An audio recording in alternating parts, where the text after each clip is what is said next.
Madame, Monsieur, bonsoir et bienvenue dans le 20h de TFM. Dans l'actualité de ce mercredi, une adolescente de 17 ans a été tuée dans l'effondrement d'une dalle à la rue 39 de la Médina. L'accident a aussi fait 5 blessés, tous évacués à l'hôpital Abass Ndao.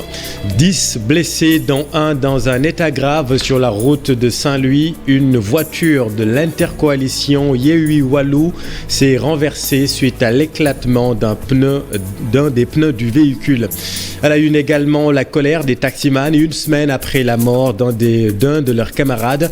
Ils réclament justice pour Mamadou Diop. Un grand rassemblement est prévu vendredi prochain. Et puis, sommet USA-Afrique, le conseiller au département d'État américain à Dakar en prélude à l'événement. Derek Chollet a reçu la presse sénégalaise ce matin à l'ambassade des États-Unis. Les détails dans un instant. Voilà pour les titres et tout de suite les développements.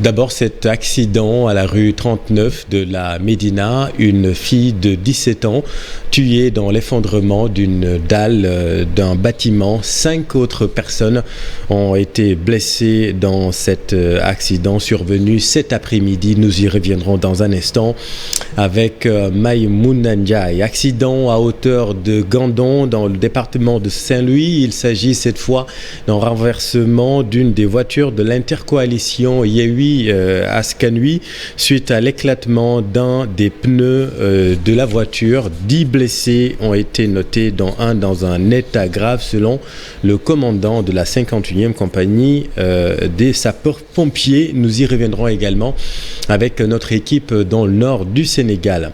Alors maintenant dans le sud, la famille d'Idrissa Goudiaby renonce à une 3e expertise du corps du jeune taximan tué le 17 juin dernier. Elle vient de confirmer avoir formellement notifié au procureur qu'elle s'y oppose et souhaite ainsi disposer du corps pour l'inhumer vendredi à 10h. Le maître des poursuites aura donné une suite favorable à la requête de la famille.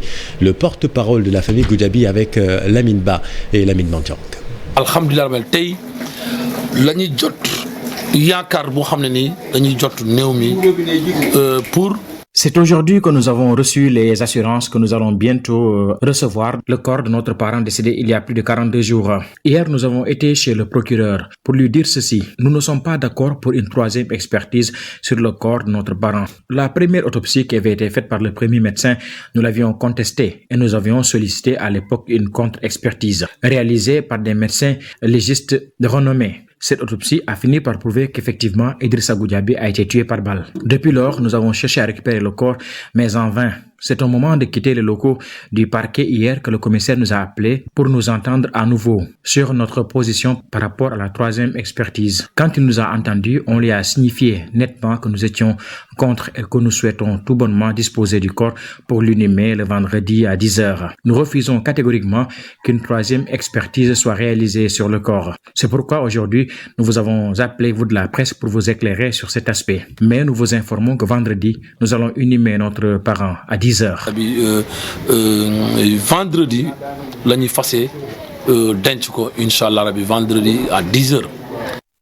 Justice toujours, évasion de Pape Mamadou Seck. Le garde des Sceaux salue la dextérité et l'expertise des forces de l'ordre.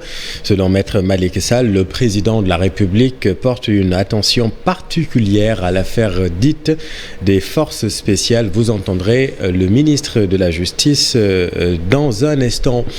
L'actualité, c'est aussi la colère des taximans une semaine après la mort d'un de leurs camarades, Mamadou Diop. Nous vous l'annoncions la semaine dernière. Cet homme a trouvé la mort dans une bagarre contre un conducteur de moto tricycle suite à une banale altercation sur la route. La Fédération nationale des taximans organise un grand rassemblement vendredi prochain pour réclamer justice. Voyons tout cela avec Habib Faye et Pape Sangoudi Mbaye. Une semaine après la mort de Mamadou Diop, le taximan, ses collègues n'en peuvent plus. Très en colère contre l'autorité, ils réclament lumière sur le décès de leur camarade tué sur la route de Bourguiba lors d'un affrontement avec un conducteur de moto tricycle. Opposé, mais ça ne peut pas justifier ce qu'on l'a fait. Voilà, ça ne peut pas justifier ce qu'on a fait. N'importe de quoi qu'il s'agit, ça ne peut pas justifier cet acte. La Fédération nationale des taximans compte cependant paralyser le système du transport routier ce vendredi. C'est le point de rassemblement jusqu'au commissariat de police de Dieuppeul. C'est là où on va déposer notre mémorandum après le publier publiquement. Nous tenons à organiser une manifestation, une marche pacifique le vendredi 29 juillet à la rond-point G2 jusqu'au national et international, que les taximans ne sont pas contents, le transport en général ne sont pas contents. Les taximans vont déposer un mémorandum et invitent aussi le ministre Mansour Faye qui selon eux fait la sourde oreille à cause de la campagne électorale. Jusqu'à présent, on n'a pas eu le coup de fil, même un coup de fil du ministre Mansour Faye. Je ne sais pas, peut-être il n'est pas informé, mais je ne sais pas, mais nous, en tout cas les taximans, nous ne sommes pas contents. On a demandé que l'État organise le système de transport, mais jusqu'à présent, le transport public a été laissé en rade. Un taximan de plus tué sur la route après Tamsir au mois de décembre, la fédération souhaite une nouvelle réglementation des conditions de transport routier. Objectif, faciliter la cohabitation avec les motos Jakarta. Merci Habib. Parlons consommation à présent. Consommateurs et vendeurs s'inquiètent de la hausse des prix des condiments. Une hausse généralisée des prix des denrées alimentaires est constatée dans les lieux de commerce. Illustration au marché Ouakam avec nos équipes Fatima Touré et Youssou Baro. Hivernage rime parfois avec la cherté de certains condiments. Un tour au marché a bien confirmé cela. À Ouakam, pratiquement tout est inaccessible aux clients. Ces femmes sont confrontées à la réalité. N'ayant pas le choix, elles tentent de trouver d'autres alternatives. Cette période est très difficile pour les ménagères. Tout est cher sur le marché. Parfois, nous avons une idée de ce que nous voulons préparer, mais une fois au marché, nous sommes obligés de changer le menu parce que les condiments sont inaccessibles. Tout est cher. Voyez-vous, même assurer la dépense quotidienne, c'est difficile. C'est vraiment dur. Nous sommes obligés de nous adapter. Cette hausse ne touche pas uniquement les clients. Les vendeurs de légumes aussi s'offusquent de cette situation. Ils pointent un doigt accusateur sur les grossistes. Cette cherté est due à l'hivernage. Les prix ont connu une hausse. Même chez nous, revendeur, le kilogramme de carottes était à 600 francs. Aujourd'hui, je l'ai acheté à 1500 francs. La patate qui se vendait à 250 est maintenant à 500 francs, voire 600. C'est difficile pour les clients, je l'avoue, mais ce n'est pas de notre faute. Aujourd'hui, le kilogramme de pommes de terre est à 700 francs, le surgelé à 1500. Les clients ne comprennent pas que nous souffrons en même temps que... Comme un malheur n'arrive jamais seul, la viande et le poisson ont également connu une hausse. Un sacré coup sur le panier de la ménagère. Aujourd'hui, nous vendons le morceau de poisson à 3 000. C'est cher. Mais il faut comprendre que le kilogramme nous revient à 3 800, voire 4 000. Le kilogramme de viande de bœuf est à 4 000 francs, celui du mouton à 5 000. Ce sont les prix pratiqués depuis le ramadan. Et les clients ne viennent même plus comme avant. Au vu de l'augmentation pratiquement de tous les prix des condiments, l'État est appelé à diminuer les taxes pour permettre aux ménages de vivre décemment. Merci Fatima et revenons sur cet accident à la rue 39 de la Médina. Je vous le disais en début d'édition, cette fille de 17 ans a trouvé la mort dans l'effondrement d'une dalle d'un bâtiment. L'accident a fait aussi 5 blessés, tous évacués à l'hôpital Abass Ndao. Voyons tout cela avec Maimouna Ndiaye et Marjeng. Elle avait à peine 17 ans.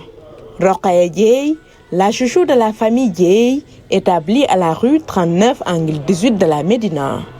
Maman, comme on l'appelait affectueusement, avait fini de chasser les enfants du Dara à l'heure de la pause. C'est en rangeant les quelques exemplaires du livre saint du Coran que tout lui tombe dessus. Cela s'est passé trop vite. Maman avait fini sa prière de dispar. C'est en rangeant les livres saints du Coran que la dalle s'est effondrée. Malheureusement, elle était encore à l'intérieur. Il y a eu des blessés, parmi eux un frère et la mère de Maman Rokhaya. Son oncle n'en revient toujours pas.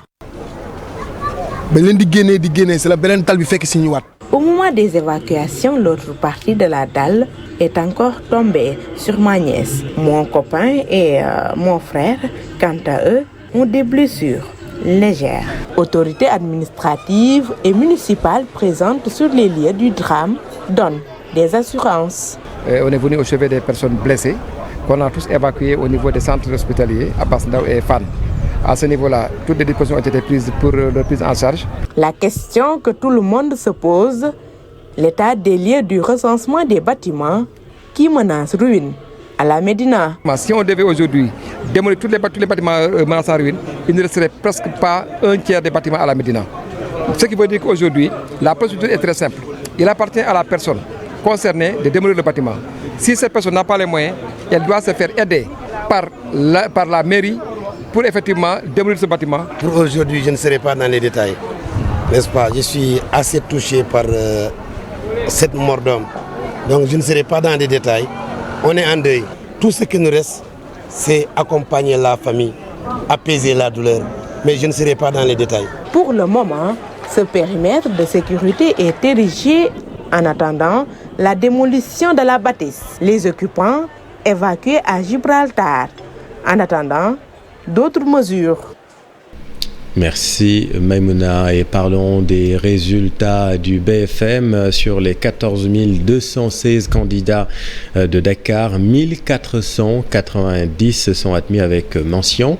Pour l'inspection d'académie de Dakar, c'est une progression de 11% par rapport à 2021, une amélioration qui est due à plusieurs paramètres dont le dispositif de gestion et de pilotage de la qualité des enseignements et apprentissages.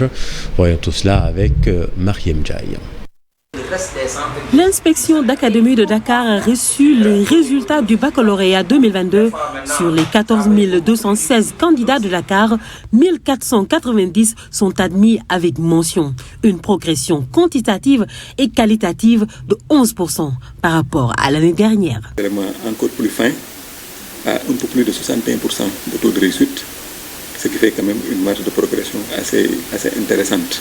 Cette année, sur 14 216 candidats, 13 598 se sont effectivement présentés et nous avons obtenu 1490 mentions, soit un taux de près de 11%. Une amélioration des résultats due à un certain nombre de paramètres dont le dispositif de gestion et de pilotage de la qualité des enseignements et apprentissages. L'existence d'un dispositif de gestion et de pilotage de la qualité des enseignements et apprentissages. Il faut en fait comprendre que durant toutes ces perturbations, les classes d'examen fonctionnent. Mais il y a également un élément extrêmement important à mon sens, c'est le dernier, c'est l'allègement des programmes. Si les résultats ont connu une nette hausse à Dakar, le SAEMS pense que de manière globale, ils sont en baisse par rapport à 2020 et que les mentions ont surtout augmenté dans les séries S2. Les mentions, comme je dis, c'est lié au fait que aujourd'hui, si vous avez des mentions au baccalauréat, il faudrait comprendre que c'est notamment en série S2 que nous avons noté une pléthore de mentions, mais pas dans les autres séries. Notamment, si vous allez en série S1, ce ne sera pas la même chose. Il y a beaucoup moins de mentions que les années précédentes. Au moment où l'on se félicite des résultats du baccalauréat 2022 à Dakar, le SAEMS prévoit une baisse du taux sur le plan national par rapport à 2020 où celui-ci était de 48%. Et pan sur le bec, il s'agit plutôt des résultats du bac et non pas du BFM. Merci Mariem. En politique, à l'approche à 3 jours des législatives, parlons de ces retournements de veste, les uns plus spectaculaires que les autres. Mary Teuw Niane qui appelle à voter Yewwi Askan Wi, Serigne Mansour Sy Djamil apporte son soutien désormais au pouvoir. Comment comprendre ces changements d'orientation politique? Élément de réponse, Marcel Farba-Maroun et Pape Sangoné Mbaye. C'est désormais officiel. Mary Teuw Niane appelle à voter Yewwi Askan Wi le 31 juillet prochain, quelques jours après sa démission à la tête du conseil d'administration de Petrosen. Le paysage politique est en train de se dégrader au vu justement de l'accélération, au vu de la tournure que ces transhumances prennent. Aujourd'hui, ces transhumances prennent une tournure assez massive. Par conséquent, elles deviennent très inquiétantes. Elles sont de nature à brouiller les repères, à fausser le jeu électoral et à affaiblir donc par conséquent la démocratie. Cet appel du professeur Mary Teuw Niane est précédé par d'autres similaires. Serigne Mansour Sy Djamil, Aminata Lo Dieng, qui jusqu'ici s'affichait sous la bannière Yewwi Askan Wi, appelle à voter Benno Bokk Yakaar, sans oublier la vague de départ enregistrée du côté de la coalition Union Citoyenne Buntu Bi. Il faut dire que la transhumance et le débauchage, n'est-ce pas, qui est son corollaire, a pris une allure vraiment massive et par conséquent inquiétante.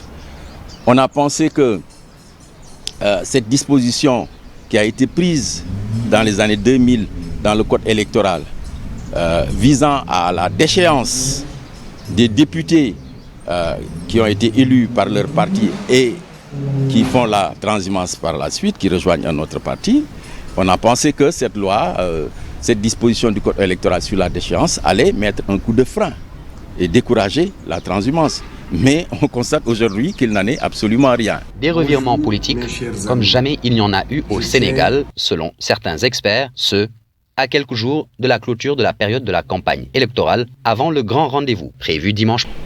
Et concernant les aspects logistiques et organisationnels, tout est fin prêt pour ce grand rendez-vous de dimanche. Au plateau, le matériel électoral sera acheminé dans les bureaux, dans les 260 bureaux de vote. Vendredi au plus tard, vont et tout cela avec Fatou Bintou Conté et Mohamed Dieng.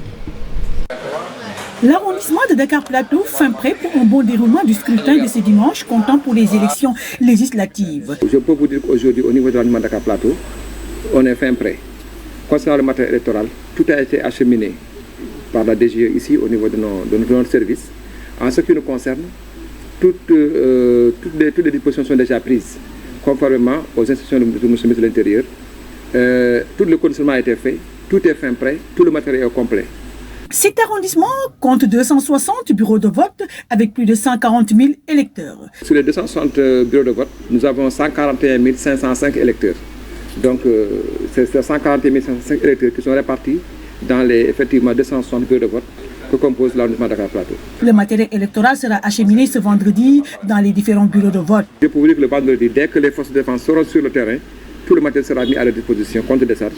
Et ce matériel sera remis effectivement au président du bureau de vote, à qui on demande de passer le samedi pour vérifier le bureau de vote, vérifier effectivement le matériel qui est mis à leur disposition pour une meilleure préparation effectivement le dimanche. Et nous avons demandé à ce que l'ensemble des membres des bureaux de vote qui sont convoqués à cet effet puissent se présenter au plus tard à 7 h dans le centre de vote pour en tout cas par toutes les dispositions organisationnelles afin de pouvoir démarrer exactement à 8 h conformément au décret effectivement qui convoque le collège électoral. Les mesures ont été aussi prises avec l'hivernage pour parer à d'éventuels problèmes le jour du vote. C'est le matériel de réserve. On est déjà, les bombes le parlent actuellement. Ils le parlent. Alors maintenant à Linguère, dans le cadre de la modernisation du secteur de l'élevage, le programme de développement durable des exploitations pastorales au Sénégal a remis des géniteurs ladoum et du matériel de transformation laitière aux différents acteurs pour leur permettre d'augmenter la productivité. La cérémonie a été présidée par le ministre de tutelle. Et tout cela avec Mamadou Moustapha Ndiaye à Linguère. Cadre de la modernisation du secteur de l'élevage, le programme de développement durable des exploitations pastorales au Sahel a procédé à la distribution de géniteurs ladoum et du matériel aux femmes qui s'activent dans la transformation laitière. La cérémonie a été présidée par le ministre de l'Élevage et des Productions animales.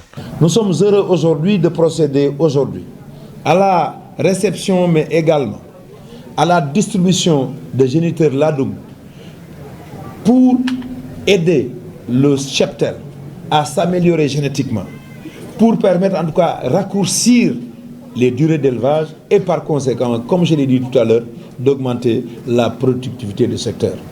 Nous avons de vaillantes femmes qui sont ici, qui travaillent dans le secteur du lait, qui vont bénéficier également de matériel permettant en tout cas d'améliorer ce qu'ils sont en train de faire dans ce secteur de l'élevage, notamment dans cette période d'hiver. Pour Ali Saleh Diop, ces géniteurs et ces matériels vont à coup sûr permettre aux acteurs d'augmenter leur productivité. C'est la raison pour laquelle le chef d'État, constatant le déficit alimentaire, notamment en produits d'élevage, nous a instruit de moderniser le secteur de l'élevage pour qu'on ait beaucoup plus de productivité. C'est travailler dans des leviers que sont la santé animale, l'alimentation du cheptel, l'amélioration génétique, mais également l'organisation professionnelle des acteurs du secteur. Les bénéficiaires ont apprécié à sa juste valeur ce geste combien bénéfique et promettent d'en faire un bon usage. Ça m'a vraiment surpris. J'ai reçu un géniteur qui va me permettre d'améliorer le cheptel car j'avais que des moutons pelpel. J'ai reçu beaucoup de matériel, des glacières, des seaux pour faire la transformation laitière. Les emballages sont très utiles, surtout pour le lait. Les bouteilles aussi peuvent contenir du lait et de l'huile de vache. Acteurs et partenaires s'engagent à résorber le déficit alimentaire pour booster le développement de l'élevage. Merci Mamadou. Parlons santé. La journée mondiale contre l'hépatite sera célébrée demain 28 juillet. L'association Safara Hépatite Sénégal sensibilise les personnes sur cette maladie dangereuse. La présidente de l'association Fatou Ngirane demande au gouvernement de subventionner les médicaments souvent coûteux. La voici avec Cher Diop.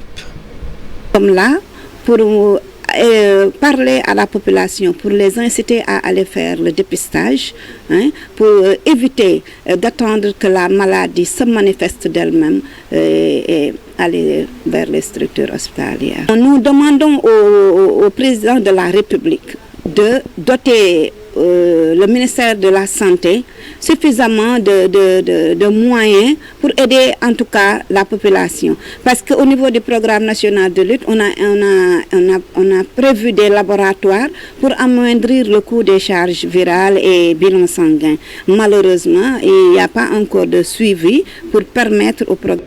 Identification et insertion des migrants de retour au pays. Le bureau d'accueil, d'orientation et de suivi des Sénégalais de l'extérieur tient à Saly un atelier sur le sujet. L'objectif est d'offrir des opportunités de réintégration à des migrants de retour dans le cadre du programme Migration et Développement. À ce propos, nous suivons les explications d'El Haj Abdou Karim Sissé avec Abdourahmane Diallo et Mamadou Gueye.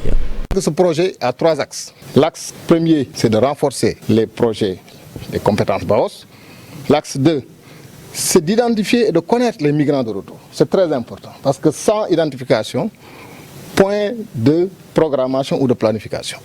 Et enfin, axe 3, c'est vraiment d'offrir des opportunités d'insertion. Et à travers la pisciculture, à travers d'autres axes d'insertion dans les kiosques, à travers un peu l'entrepreneuriat. C'est donc dire que ce projet vient compléter un peu ce qu'on appelle un peu le déploiement de la DGASE au niveau des territoires. Vous le savez, aujourd'hui, les migrants de retour sont là dans l'attente d'une intégration. Et la DGASE et le ministère des Affaires étrangères travaillent pour un déploiement et une réintégration durable de ces migrants de retour. Grand titre de cette édition, sommet USA-Afrique, le premier du genre sous l'administration Biden se tiendra en décembre à Washington. En visite de travail à Dakar, le conseiller au département d'État américain confirme la tenue prochaine de cette grande rencontre qui autorise l'espoir de relations plus fructueuses entre les États-Unis et plusieurs pays africains, dont le Sénégal. Derek Chollet a reçu la presse sénégalaise ce matin à l'ambassade des États-Unis à Dakar. Au menu de discussion, un rééquilibrage des subventions au profit des pays africains qui subissent, à l'instar de la communauté internationale, les contre-coups de la guerre en Ukraine. Sous réserve de l'approbation du Congrès américain, le Sénégal recevra via l'USAID 12 millions de dollars d'aide au développement. Plus de détails avec Sarah Cissé et Youssou Barrow. La guerre en Ukraine, ses conséquences sur le monde et notamment sur les pays en développement ont occupé en grande partie le discours du conseiller au département d'État américain. Face à la presse sénégalaise, Derek Chollet annonce une revalorisation des subventions accordées aux pays africains, dont le Sénégal. Le gouvernement américain a récemment annoncé une enveloppe additionnelle de 760 millions de dollars pour juguler la hausse sur les prix des denrées, de l'engrais et du carburant. 375 millions de cette somme est affectée aux pays de l'Afrique subsaharienne.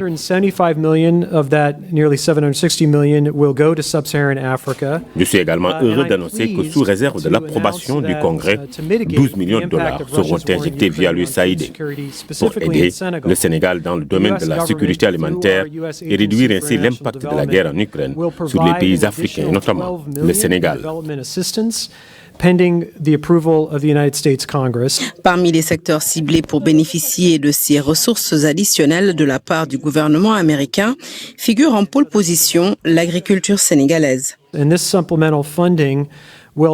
Ces ressources additionnelles permettront à 100 000 agriculteurs de s'approvisionner en engrais à des prix abordables, faciliteront le financement aux agro-commerçants et aideront près de 100 000 agriculteurs à augmenter leur production en céréales locales. And will assist 100,000 farmers to increase production of local cereals. En dehors de l'agriculture, le renforcement d'autres axes de coopération est en vue pour intensifier les relations bilatérales entre les États-Unis et le Sénégal. In my meetings today, we also discussed ways to deepen. Nous avons également discuté avec les officiels sénégalais des moyens d'approfondir et d'élargir notre coopération bilatérale dans les domaines maritimes. Le combat contre la pêche illicite, le trafic de drogue, la préservation de l'environnement à travers le concept de l'économie bleue sont autant de défis que nos pays ont en commun. Annoncé par l'administration Biden, le sommet USA-Afrique est confirmé par le conseiller au département d'État américain. Ce sommet a pour but de démontrer l'engagement durable des États-Unis au profit des pays africains. Des questions liées à la santé, à la sécurité alimentaire, à la paix et à l'environnement seront à l'ordre du jour de cette grande messe prévue en décembre prochain à Washington. Merci Sarah. Et puis au Burkina Faso, le débat se poursuit après la lecture de la lettre de Blaise Compaoré dans laquelle il demande pardon au peuple burkinabé. Une sortie très commentée, vous allez le voir, dans la capitale burkinabé. Voyons tout cela avec Ibou Diouf et Ndiaga Fall. À la radio de la chaîne nationale du Burkina, le sujet passionne. L'ancien président Blaise Compaoré fait encore l'actualité. Quelques jours après sa visite à Ouagadougou, cette fois, c'est à travers une demande de pardon adressée aux Burkinabés. C'est l'essentiel, aller vers le pardon, s'accorder pour en fait résoudre les problèmes, les nombreux problèmes que vivent par exemple les populations burkinabées. Je pense que c'est essentiel, ce pardon est nécessaire, tendre la main à une tierce personne, ce n'est pas mauvais et je pense que dans la dynamique, tous les Burkinabés doivent aller dans ce sens pour qu'on puisse redonner une bonne image au pays des hommes intègres. Je parle bien de pays des hommes intègres à travers ce mouvement lancé par l'ancien président du Faso. Moi, j'appelle ça l'oxygène pour la réconciliation. Pour certains observateurs, ces sollicitations de l'ancien président du Faso restent une stratégie politico-diplomatique qui est analysée et appréciée différemment. Je le pense vraiment. Je le pense, c'est déjà un grand pas et ça prouve que non, en fait, l'avenir, ça ira. Oui, ça peut contribuer à la réconciliation nationale. Et voilà, on sent une considération et voilà. Un mea culpa intervenu au moment où les autorités convoquent beaucoup de forces vives du pays pour la réconciliation nationale, mais c'est sans omettre la responsabilité de Blaise Compaoré dans l'assassinat du président Thomas Sankara. Le fasse, c'est bien, parce qu'il a d'ailleurs entendu cela, les gens se sont plaints partout depuis l'assassinat du président Thomas Sankara, et les gens attendaient cela. Mais ce que beaucoup ont déploré, c'est que c'est la manière dont ça a été fait. Ils auraient voulu qu'il vienne lui-même, en personne, voir la famille et donc lui demander pardon pour l'acte posé. Une sorte d'amende honorable de l'ancien président du Faso. Reste à voir son impact dans cette dynamique de réconciliation nationale. Des mots écrits alors que Blaise Compaoré a été condamné en avril dernier à la prison à perpétuité pour son rôle dans l'assassinat de l'ancien président Thomas Sankara il y a de cela 35 ans. Merci Ibou et bon séjour au pays des hommes intègres. C'est la fin de cette édition. Merci infiniment de l'avoir suivi. Les programmes continuent sur TFM. Restez avec nous. Vous êtes au bon endroit. Bonne soirée.